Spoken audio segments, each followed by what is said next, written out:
कल ये 4 लोग कमीशन के सामने आए हैं।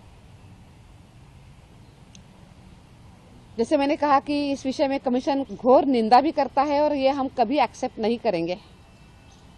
कल जब वो कमीशन के सामने आए तो हमने उनको ये कहा है कि ऐसे विषयों पर आप जिस तरीके से बात की है उसी को लेकर आपके ऊपर कार्रवाई हो सकती है।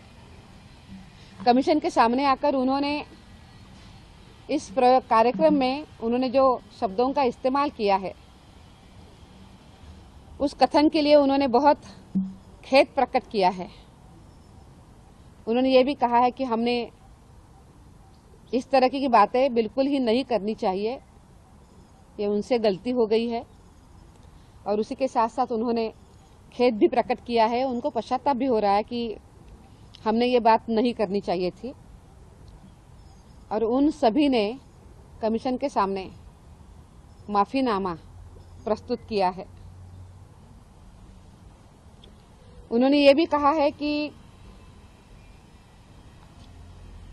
भविष्य में ऐसी कोई गलती हम नहीं करेंगे।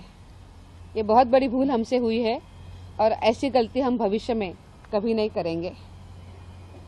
और हमेशा हम ये इस चीज़ का ध्यान रखेंगे कि जो शब्दों का उपयोग हम कर रहे हैं वो किसी को ठेस पहुंचाने वाला है तो हम उसको 4 बार सोचेंगे कि हम बात करने के पहले कि इस तरीके से व्यवहार हमारे से कभी नहीं होगा, ये पहली बार हुआ है, आखिरी बार हुआ है।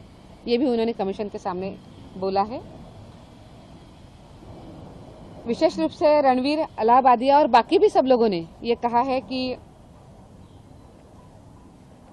कानून तो अपना काम कर रहा है, हमने उनको कहा है, पर उन्होंने ये भी कहा है कि जो चीजें उनसे हुई है उसका परिमार्जन तो उल्टा तो नहीं हो सकता, मुंह से निकल गई है, पर आगे चल के मैं ये प्रयास करूंगा कि मेरे कार्यक्रमों में, मेरे बातों में मैं बहुत सोच समझ के साथ और दिल के साथ मैं महिला सक्षमीकरण और महिला सम्मान की बात मैं करूंगा।